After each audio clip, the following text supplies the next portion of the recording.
California. That changed the world. A world where information flows across oceans and continents, some of it highly personal.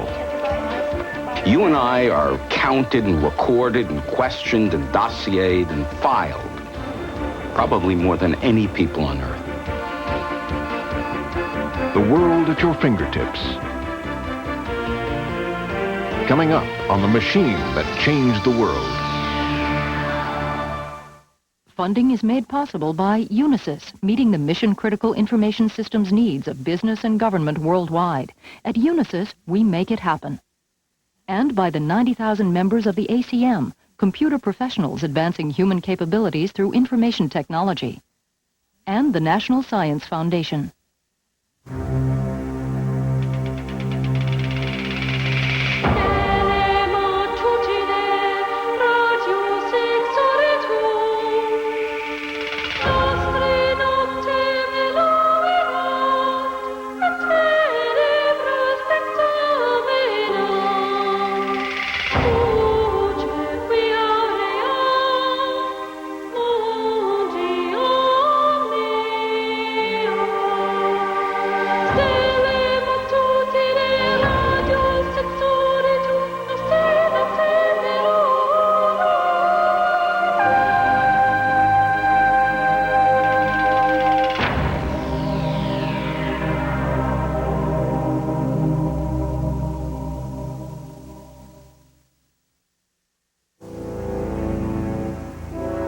"45 years ago, there was only one working electronic computer in the world.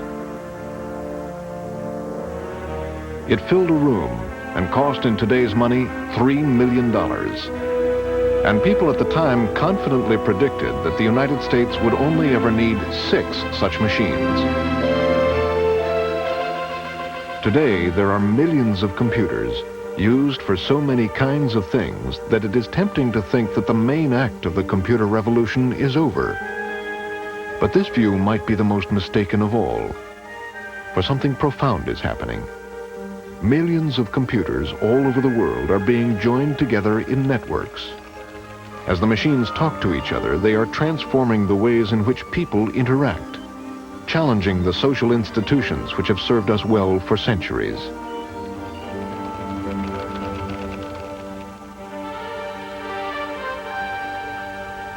For hundreds of years, we have recorded and communicated our thoughts as marks on paper.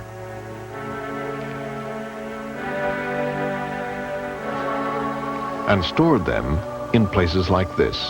The Library of Congress holds more than 27 million books.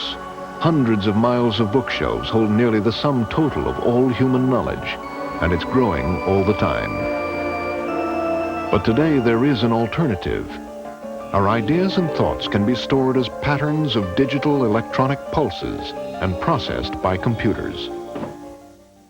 In digital form, the contents of some 450 books can be stored on a single compact disc. In principle, all the words, pictures, and sounds in the Library of Congress could be stored on several rows of shelves.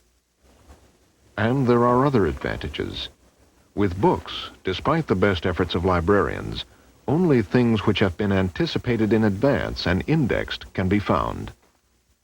When information is stored digitally, you can find anything in an instant.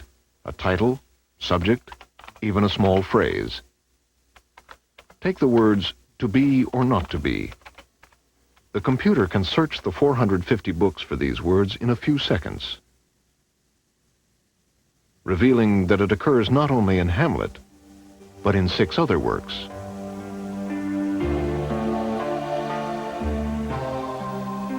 The computer can do this because it has taken the rich world we experience through our senses and reduced it to its most elemental form, patterns of digital pulses, which are really just a lot of zeros and ones. The world in the computer is digital. It has ones and zeros, and they're beautiful because they're perfect. They're always ones or zeros, there's nothing in between. The world around us is analog. It has all different values. It has when you look at me, you see all different colors and all different shades, and it's not ones and zeros. And so to take this world that we live in and put it in the computer We have to change it into a digital world that the computer can understand and can store and process. So we take a picture and break it up into a series of dots, or what we call pixels. With a black and white picture, black can be 1, white 0. Other more complex ways are used to encode color. Once in this digital form, information is permanent, immune to the ravages of time. Once you've digitized a picture, you have a permanent record of that picture that can't age. Like if you took a photograph, that would age over time and it would change its colors.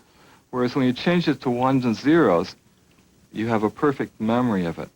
For example, when they clean Michelangelo Sistine Chapel painting, they're not sure whether they're really putting it back like it was back in Michelangelo's time. If they digitize it then, they'd have a permanent record and they know exactly what those colors had to be today. But perhaps the real revolutionary benefit of digitizing information is that it can be sent down a wire at the speed of light to anywhere, even your own living room.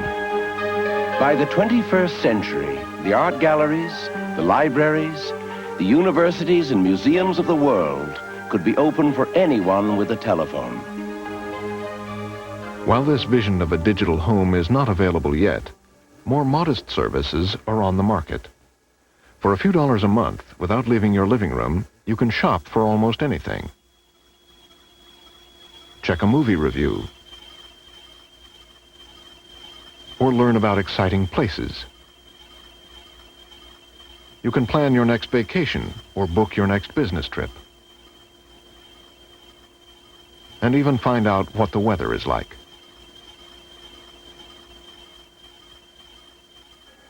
Nearly 2 million people use such services, which bring a world of information into your home. But you can, if you prefer, use the computer like Dave Hughes as a gateway to an electronic frontier.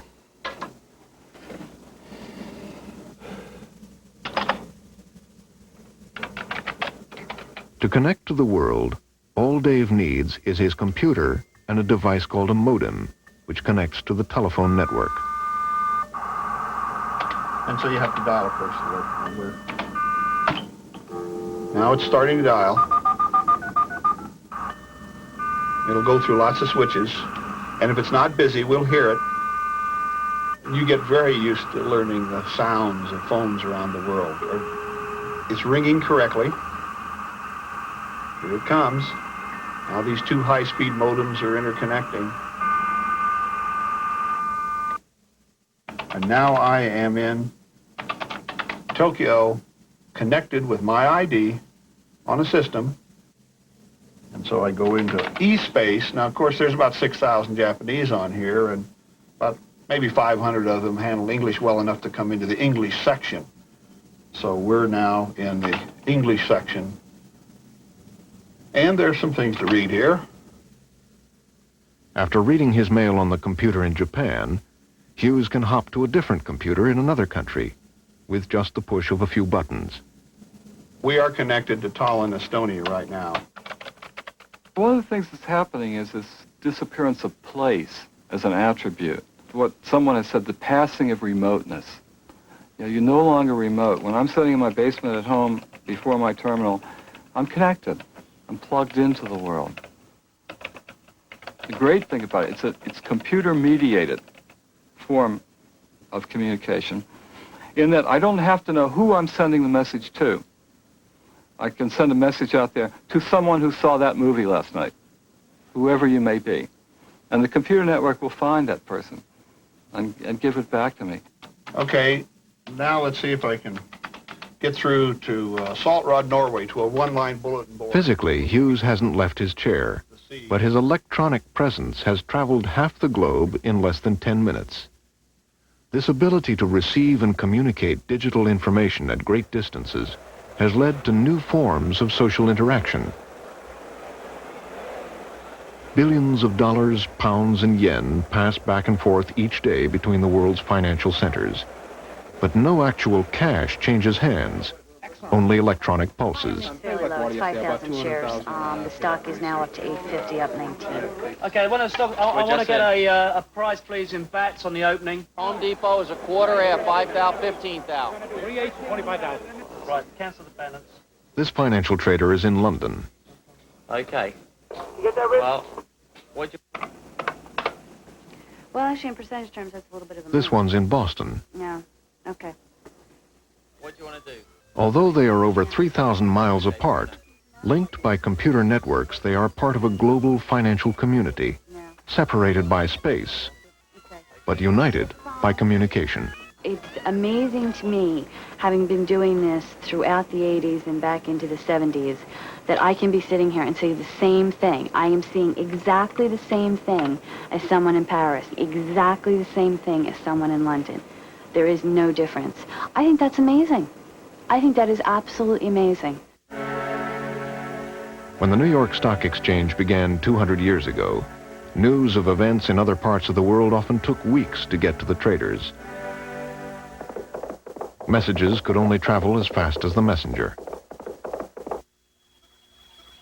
Today, the electronic markings inside the computer, which carry the news the traders need, can be sent down a wire at the speed of light.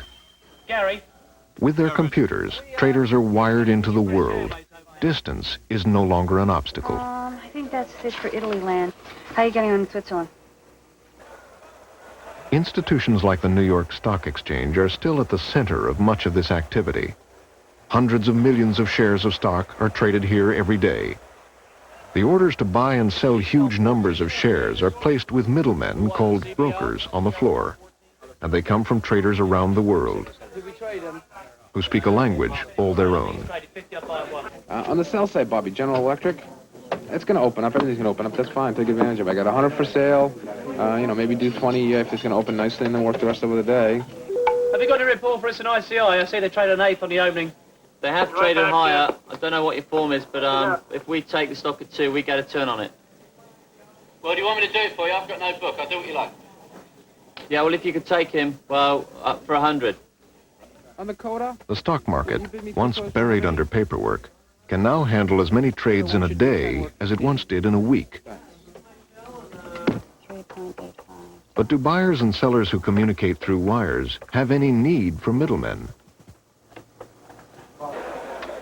In fact, do they even need a stock exchange at all?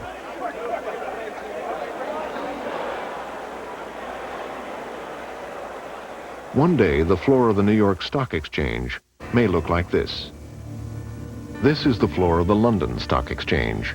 Once as bustling as Wall Street, today it is a horse-drawn carriage abandoned in the face of a new electronic age. In 1986, the exchange set up an electronic trading system to modernize the market. But to their great surprise, within a week, the floor was empty. Traders realized they no longer needed a central marketplace or its brokers. They could trade faster and more effectively from the computers in their offices. In the digital age, a physical stock exchange may simply be unnecessary. I was very surprised at the speed with which they left the floor. Indeed, it was somewhat embarrassing to us because we'd spent quite a lot of money on kitting out the trading floor with screens in the expectation that the old culture would prevail and people would wish to stay in physical contact one with the other. Computers which send, receive, and process information offer a new way for people to interact. Hi there. Computers are creating new social gatherings that are not geographic. The old town commons was just for those town people. But now we're creating comparable groups of people throughout the world, but they're united not by geography, but by some common interest. In the world of technology and science, we have many of these discussion groups around particular scientific and engineering disciplines. And we gather around this little electronic fire and trade wisdom. It's beautiful. Exchange of knowledge has been the cornerstone of scientific discovery and progress. For centuries, the primary means of testing and communicating new ideas has been to subject them to a rigorous review by the editors of scientific journals. Magazines like Science and Nature and others have become the arbiters of new claims and discoveries, Today, scientists have an alternative. Hundreds of thousands of scientists in dozens of different countries are connected via a worldwide computer network, Internet. It has the potential to change science, as a recent episode made clear. We've established a sustained nuclear fusion reaction by means... In March 1989, Sidney Pons and Martin Fleischmann made a startling announcement. They claimed they had discovered a new phenomenon called cold fusion, a potentially unlimited source of cheap and pollution-free energy. Scientists around the world started scrambling for more information. Apart from newspaper reports, there was little hard information. It would be weeks before academic papers came out. So scientists quickly turned to the network, convening a worldwide 24-hour-a-day conference of interested scientists from many countries. Information from different labs whizzed back and forth as digital pulses. I think it's pretty clear that there is cold fusion going on. I have as much right to be skeptical and to talk about it as you have to believe. False leads were quickly abandoned, promising results pursued with new vengeance. Something which, in a conventional journal, would have taken months to resolve, progressed very quickly. Unfortunately, in this case, into oblivion. Computer networks aren't just for scientists and financial traders. Increasingly, they are being woven into the fabric of everyday society. And in the case of one woman, computer networks have changed her life.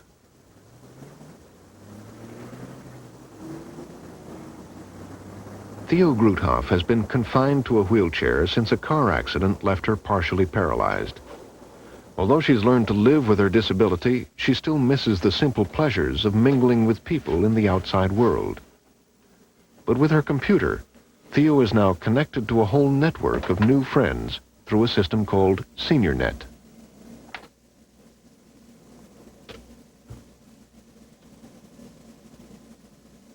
Started just 5 years ago, SeniorNet has become an electronic meeting place for more than 1,000 senior citizens scattered throughout the U.S. and Canada.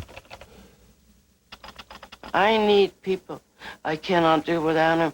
So especially at the SeniorNet, I found people of my own age.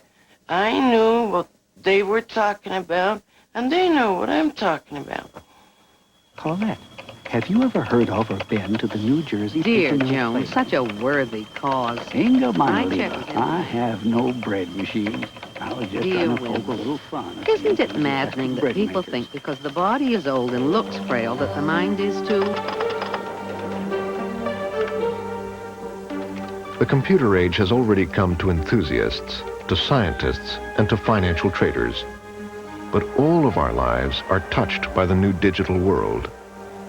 Whether we know it or not, we're all part of an electronic community, in the sense that very personal information about us is gathered in one place, in a credit agency, in a police agency, in medical records, and frequently pulled together in ways that we don't even know about.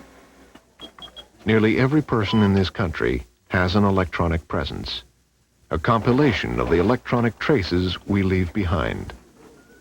Whatever we think of computers, modern society depends on them. One of the great ironies in this is that we're supposed to be the freest country on the planet. And I think we are. But because of our technological sophistication in the field of information technology, we are probably the most dossiered people on the planet. Even in totalitarian states, they don't have the data wealth that exists here in the United States. You and I are counted and recorded and questioned and dossiered and filed, probably more than any people on Earth. Withdraw money from a bank. Your name goes to 2 computers. Get a driver's license. 4 more computers can get information on you. Use a credit card. Your name is sent to as many as 7 different computers. The information on your paycheck is sent to 3 different databases. Even if you're just sitting at home doing nothing, your name will pass through up to 50 different computers in a day. It all adds up to an incredibly detailed picture of your electronic alter ego. one over which you have little or no control. One of the consequences of having computer networks is that you can actually allow information to get polluted and for the pollution to spread around, too. You can get wrong information in there. There's always wrong information in a database. It's almost impossible to prevent. And now you can get that wrong information transmitted around and shared, replicated, and acted upon. Before they electrocuted Mrs. Mabel Neville, she said these words for all to hear. Never Foreman Brown, a former Hollywood songwriter, is alive and well at age 90. You may adore it if you like the setting for it. Never, never buy a crystal Santa. But 5 years ago, he was dead, or at least his electronic alter ego was. Here I was in, 85 years old and semi-retired and living pretty contentedly, and suddenly these checks appeared. Department of Water and Power, and the mark deceased across my signature. And that was rather startling, And, of course, naturally, I went to the bank immediately to see what was going on, and that started all the ruckus.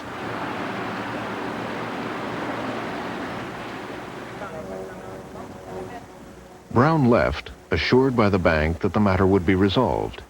But his troubles had just begun. Somehow, the rumors of his death had been greatly exaggerated, spreading to the computers of the Social Security Administration, which stopped issuing his monthly checks. Well, I went down and explained, here I am, I'm alive, and you've cut off my Social Security because you say I'm dead. And the lady was really rather rude, I thought. She was not about to look up anything. She said we couldn't make such a mistake. Hard as he tried, Brown couldn't keep up with the rumors as they quickly spread from database to database. Everywhere he went, the data got there first. I was going to rent a film, and I offered my American Express card, and the girl looked up, as they generally do, to get the numbers okay. And then she came and promptly tore the card in two and threw it in the wastebasket. And it was embarrassing because there were other people there. She said, your credit rating's no good. The final straw came when they stopped paying his Medicare payments. More than a year later, all the records were finally straightened out, but the memory of the experience still lingers with Brown.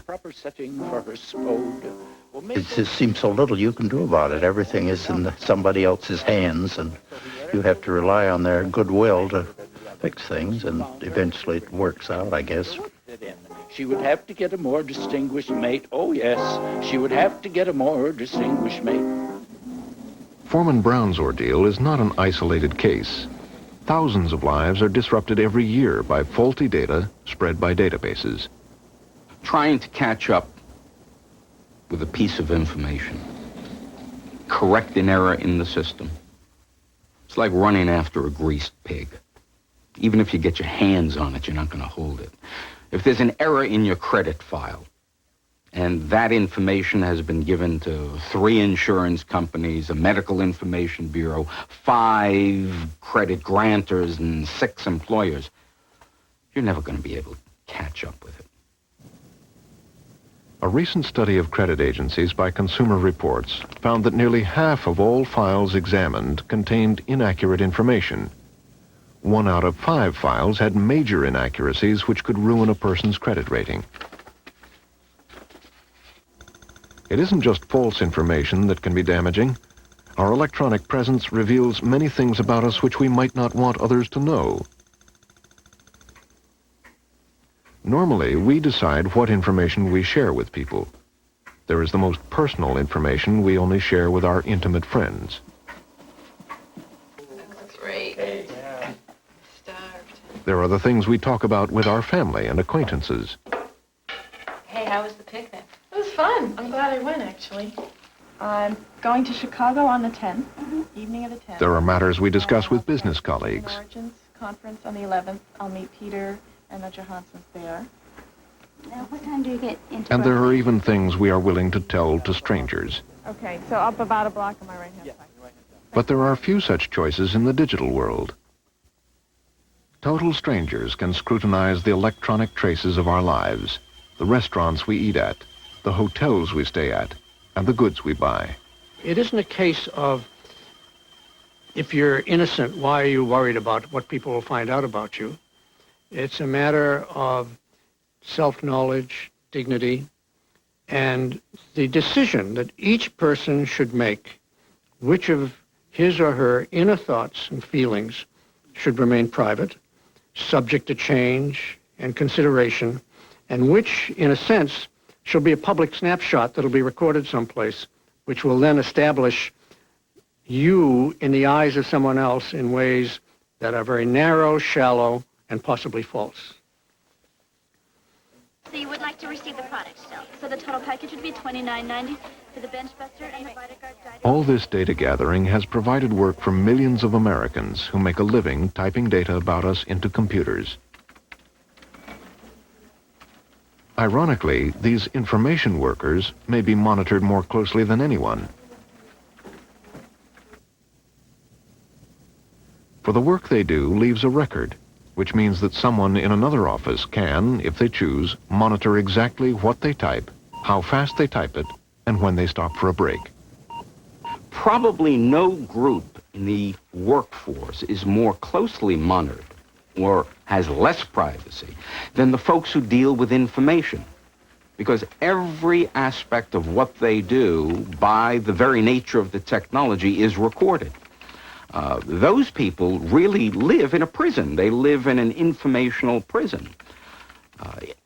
It's in the nature of what they do.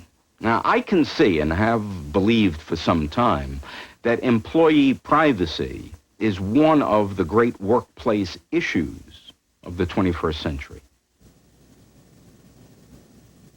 For some employees, it has already become an issue.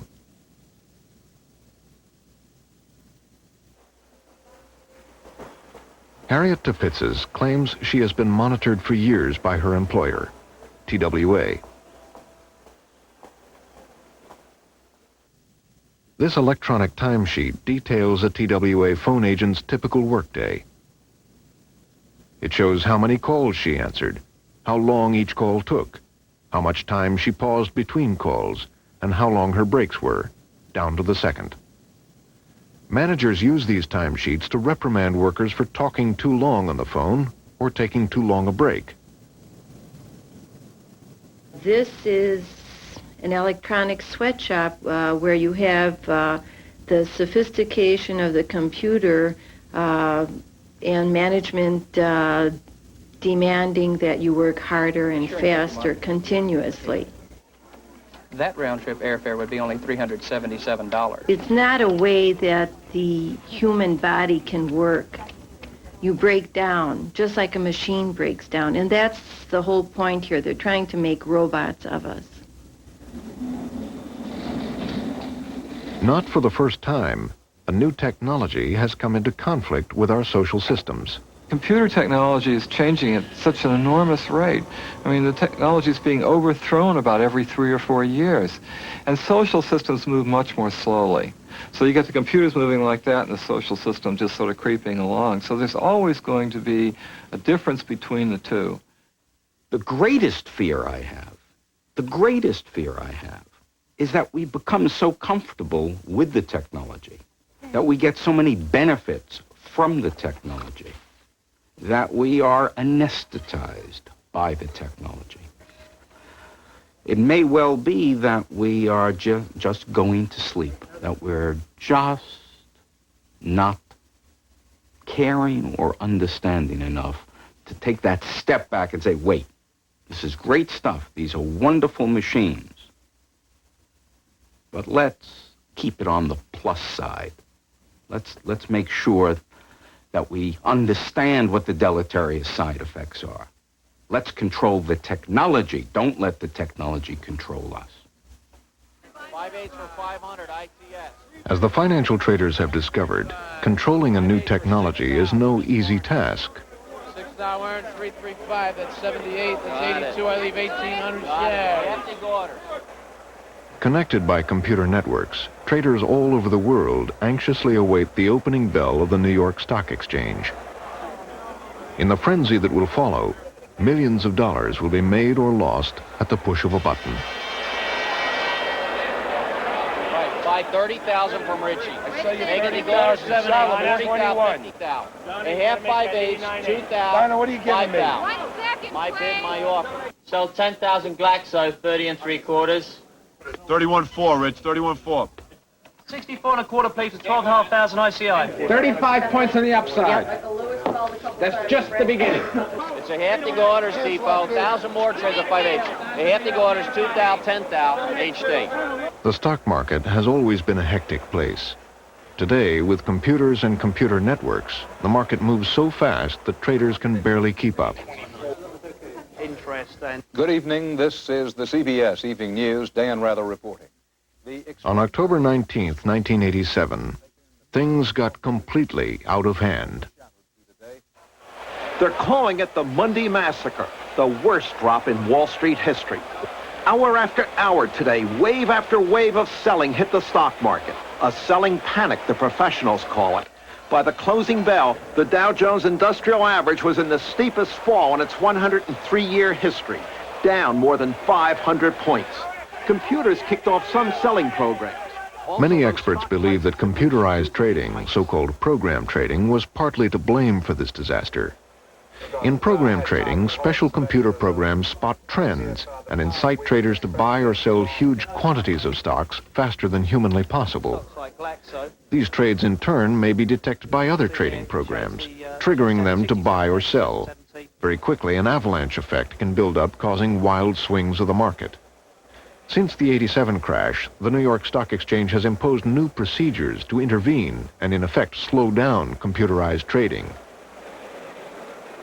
A century ago, it was weeks before you found out that there was a war going on across the sea. It took that long for the information to get over. And that told us something about the pace of events. Today, this is getting squeezed down to microseconds. Literally, something happens in Australia, and an investor in New York knows about it and takes action just like that. We're getting so right now that we worry about the speed of light being a constraint on us. It takes 30 milliseconds to get a piece of information across the country. And we're worried, does this really make a difference that you're not going to find out about something until light gets there? That's how far we've gone with the information flow today. And the question is, are our social systems stable when you turn the gain up and collapse this information flow? And we don't know. These are some of the anxieties which are beginning to cloud the dream of a computerized society.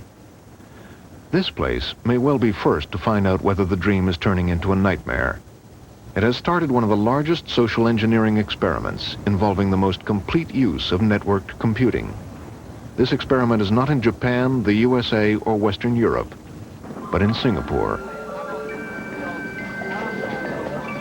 10 years ago, few Singaporeans knew how to use a computer, let alone a computer network. At that time, the Singapore economy was built around heavy industry, steel and chemicals. Today, they have staked their future on information technology, IT as they call it. The government has ambitious plans to make Singapore a developed nation within a decade, to become a global business and communication center, managing not only manufacturing, but information as well. Our vision is to evolve Singapore into an information society. In fact, I should say, the vision of the country is to become a developed country by the end of the decade, where we will have meaningful and vibrant economic activities, with cultural activities, with high standard of living. And this vision that we have is providing a lot of excitement to various organizations. IT matters to us because we are working a very small and tight ship. We don't have millions of people to dispose of. We have relatively few digits, and every person must be performing to his maximum, which means that he must be supported by technology, by information, by networking. All over the island, work is done electronically through computer networks, be it business, medicine, or law. But this is only the start. In this room and others like it, an electronic alter ego is being developed for the entire island. In the past, information on Singapore only existed on land deeds or old maps, which were hard to find and harder to use. Now, Singapore is being digitized. Everything you want to know about Singapore is being gathered in a massive electronic database called the Land Data Hub. Everything about any particular building is there. How the power lines are connected, which phone lines it uses, which businesses are inside, and who owns them.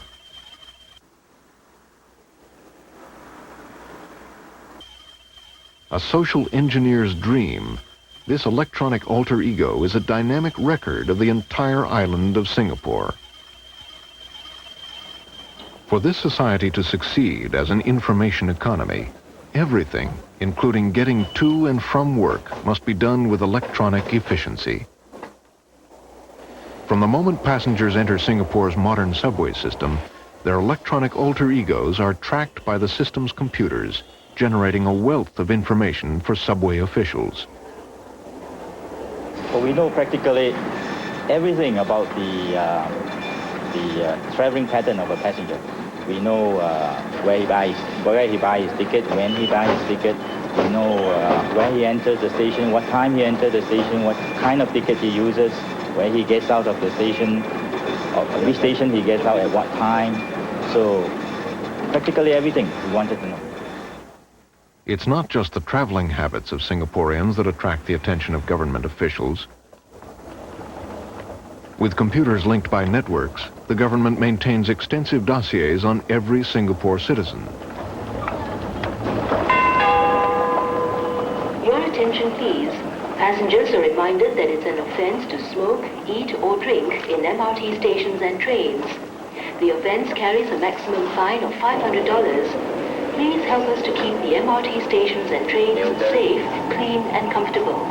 Thank you for your cooperation. The world is watching this extraordinary experiment in social engineering. How will the government balance the benefits of efficiency and prosperity with the loss of privacy? We've gone further than most other countries in the region in making use of information technology for a number of reasons. Firstly, we are small. So when we need to make a move, it's easy to get the whole country to be moving and pushing in that direction. Secondly, it's the way we are put together. We operate a system based on meritocracy and efficiency, and on getting things done as sensibly and with as little fuss as possible and as quickly as possible. We do quite a number of things which Western governments probably would hesitate to do, either because ideologically they feel they should not intrude on personal lives, or sometimes because they just don't have the time to do it because the next election is too close around the corner. But it is a different society, and we have to govern the way the population needs to be governed and the way the population accepts being governed. In Singapore, the government has seen that information is power. Whether they use that information to accelerate Singapore's development or to control its people remains to be seen. In other countries with different political traditions, the power of computer networks has been used as a tool for democracy. After Singapore, the next most networked country in the world is France. But that wasn't always the case. Allô, allô? Allô? Rappelez. Oh. 10 years ago, when France decided to modernize its antiquated phone system, they installed a national computer network, Minitel, which people could tap into from home. In 1983, there was only one service on the network, an electronic phone directory. Today, there are more than 12,000 services. Rendez-vous sur votre Minitel 3614 TVH. Minitel is everywhere, in homes, record stores. It's even at truck stops. Minitel has become an integral part of French society, just as the government hoped it would. But the government never expected that Minitel would be used against itself In 1986, students around the country held a series of protests against a change in admissions policies at state universities. They hit on the idea of using a free propaganda machine, Minitel.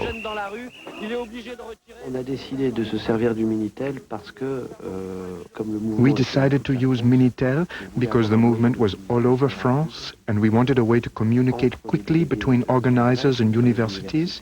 We also wanted to gauge the mood of the public. With the network, David Assouline and other leaders of the movement took their cause directly to the public, an instant publishing operation. In addition, they also used the network to organize various student groups around the country. Philippe, what happened yesterday at the protest? David, 1,000 people came, about twice as many as last week. The police were a bit rough, but no one was seriously hurt. Christine, what is happening in Marseille? The newspapers did a story on us yesterday. It was mostly sympathetic. We're planning a demonstration for next week. With such efficient coordination, the leaders built the movement into a massive rebellion in less than 2 weeks. In Paris alone, more than 1 million people marched through the streets. 4 days later, the government backed down and canceled its plans for reform. Before the students' triumph, few protesters had thought about using computer networks. Now, almost all large French protest movements, from labor strikes to political rallies, are organized by networking. In just 45 years, the descendants of this machine have permeated every aspect of our lives, be it politics, business, science, or just companionship. From Singapore to Paris, from Wall Street to the City of London, the future is digital. Whatever you feel about computers, there is no going back to a world without them.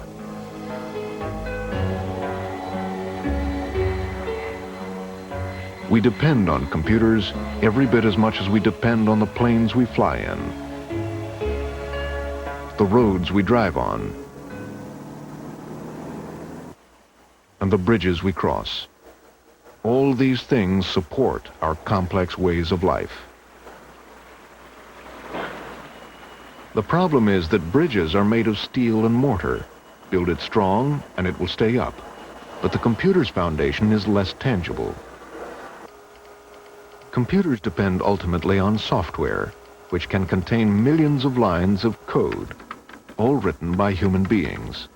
Programmers work the way medieval craftsmen built cathedrals, one stone at a time. There's no equivalent of industrial methods of production. We don't have the software equivalent of interchangeable parts. We don't have the equivalent in building software of the assembly line. It's all hand-worked. And that means you don't have the precision or the reliability to be able to safely say, well, having built this, we think it works according to the specifications. Instead, you have to exhaustively test it. And there are always particular combinations of circumstances that somehow have eluded the test plan. And this inability to thoroughly test software can prove disastrous. Take the case of the Therac radiation machine, a machine for treating cancers. The computer program which controls the machine had been thoroughly tested. The machine itself had operated safely thousands of times. But when patient Katie Yarbrough underwent Therac radiation treatments for a cancerous tumor, things did not go as planned. She said, "What's the matter?" And I said, "You've burned me." And they said, "Oh, no, that's not possible. This is the most sophisticated piece of equipment on the market. And it's not possible for you to be burned." And a week later, I was totally paralyzed on the left side. Less than a year later, at another cancer center, a Therac machine malfunctioned again. Ray Cox was being treated for a tumor on his back.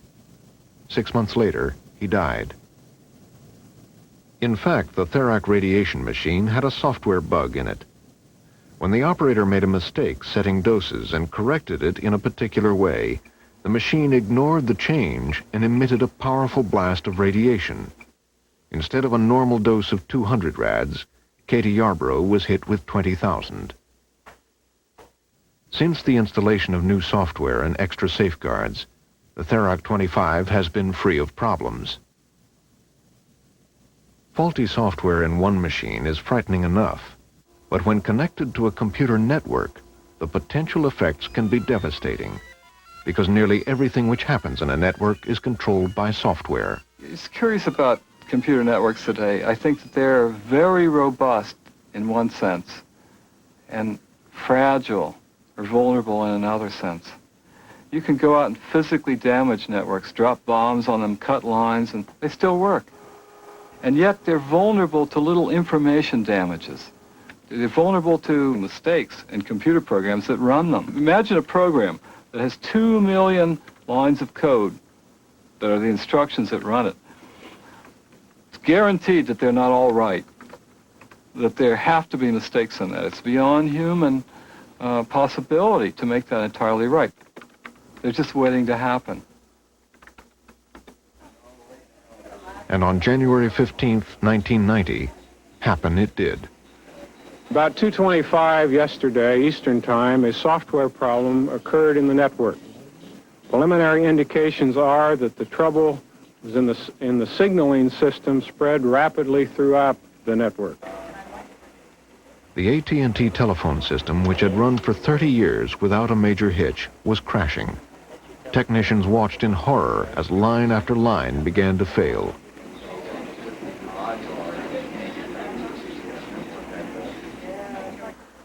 For customers, it was a day of frustration. All circuits are busy now. Please try your call later. Nearly 20 million phone calls couldn't get through. Companies which depend on the telephone system, such as travel agencies, suffered millions of dollars in lost business. After 18 hours of frantic searching, engineers traced the problem to a single line of bad software among the millions that control the network's computers. A small mistake in one of these millions of lines of computer code that governs the network was suddenly called into play. And one switch told another switch, do this and do that, and they were wrong things. And the next switch communicated it to another. And the network started talking to itself and babbling back and forth, and pretty soon it stopped working. The problem with software is you can never test it completely. I mean, you'd like to think that you've written this program and now you can test it to see if it works. But the problem is that there's so many possibilities for conditions, for the inputs to this program. There's so many what-ifs. What if this? What if that? And you put a lot of what-ifs together, and you get just a myriad of possibilities. And so many, you could never test all the situations. The collapse of the phone system has led some people to wonder what else is at risk. For every day, we trust our lives to software. Take flying. Each day, more than 1 million Americans travel by air. The planes which carry them are flown with software governing everything from navigation to cabin pressure. And they are guided through the air by air traffic controllers who depend upon computers to feed them crucial data about a plane's position, speed, and altitude. On October 14th, 1989, at the Dallas-Fort Worth Airport, something strange happened. Information on the air traffic control screens began to disappear. The controllers knew that they had to act fast. Lives were at stake.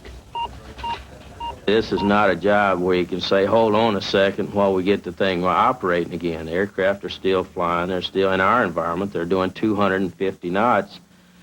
And an aircraft can travel quite a distance over in a minute doing 250 knots. With planes circling overhead and no working computers, controllers were forced to rely on their memory and the only tools they had left, pencil and paper. It seems unbelievable, pencil and paper, but those are real people in those aircraft, and you have to resort to whatever means that'll help you remember that that aircraft's there and at what altitude he's at. The problem was caused in part by a poorly designed computer program coupled with an overload of traffic at the Dallas airport. Fortunately, no accidents happened during the computer crashes, but such computer software problems have occurred at many other airports. Software is fundamentally different from the other elements of our infrastructure on which we depend. Years of experience have taught engineers how to build safe. Large safety margins are built in. A modern bridge will come crashing down because of one tiny missed detail. But with software, that's exactly what can happen. Despite the best efforts of software engineers for at least 20 years now, a single misplaced hyphen or a typographical error can cause an enormous program to simply come tumbling down and, as has happened in the past year, tie up the entire long-distance telephone network. The tiniest little software error. If we're ever going to have true software engineering where this activity, which is so important, it is becoming more and more important to our lives, is reliable, we've got to figure out a way to make programs down when you just have the tiniest little mistake in them.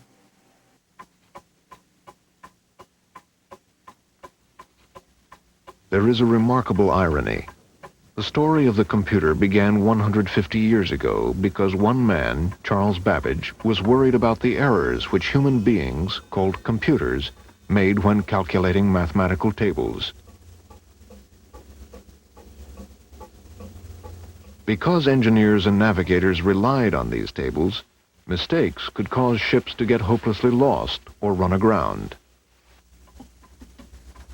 Babbage's analytical engine, the blueprint for the modern computer, was to be the answer, a machine which would not make mistakes.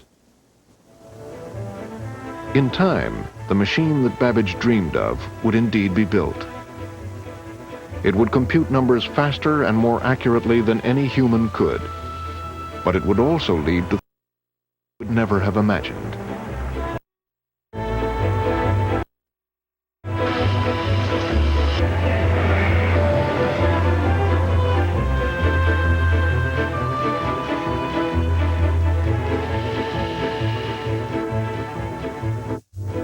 But our computers, which today we depend on, are still vulnerable to human error. For while computers don't make mistakes, the humans who program them do.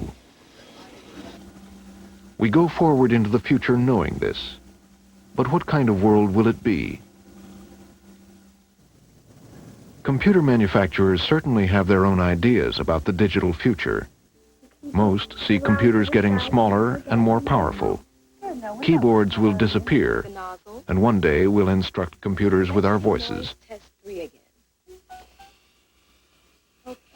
Some see a world where children bring small computers to school instead of books, and through them have access to a world of knowledge.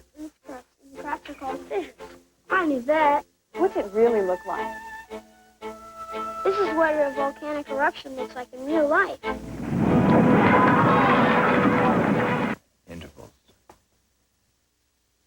Excuse me. Jill Gilbert is calling back. Great. Many see the emergence of personas called electronic agents, which can anticipate our needs. You need to take Kathy to the airport by 2. But all computer experts agree that communication will be a central element in the digital future. This is Mary. Oh, hi, Mary. It's Fred. Fred, where are you? Sorry. I went to get a notepad. I'll have to check. But these predictions may be as wrong as the remarks made in the late 1940s. Then people could only envision the world needing 6 computers. The computer is not a machine in the traditional sense. It is a new medium. Perhaps predicting the future of computers is as hard as it would have been to predict the consequences of the marks Sumerians made on clay 4,000 years ago. It's ironic when you look at the history of writing to find that it began as a very utilitarian method of helping people remember how much grain they had. And from those very humble utilitarian beginnings came poetry and literature and all the kinds of wonderful things that we associate with writing today. Now we bring ourselves up to the invention of the computer. very same thing is happening. Invented for a very utilitarian, prosaic purpose of doing calculations, the kind of relieving the tedium and drudgery of cranking out numbers for insurance companies or something like that. And now we begin to see this huge culture that's grown up of people who are discovering all the things you can do by playing with the computer. We may see a time in the not-too-distant future when people will look at the computer's impact on society and they'll totally forget its humble beginnings as a calculating device, but rather as something that enriches their culture in undreamed of ways, just as literature and art is perceived today in this world.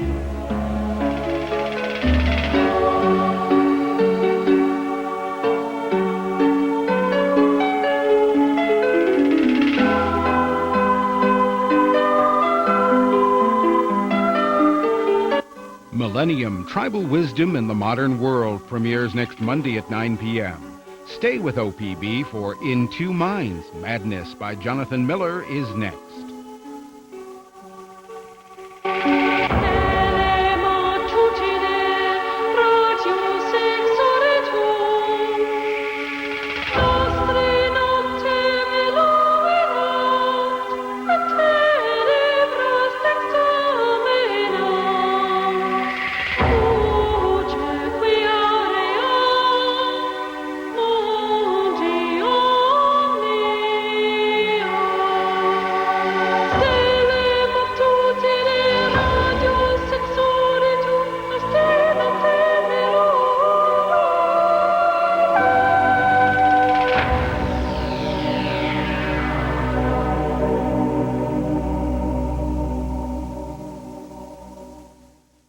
Funding is made possible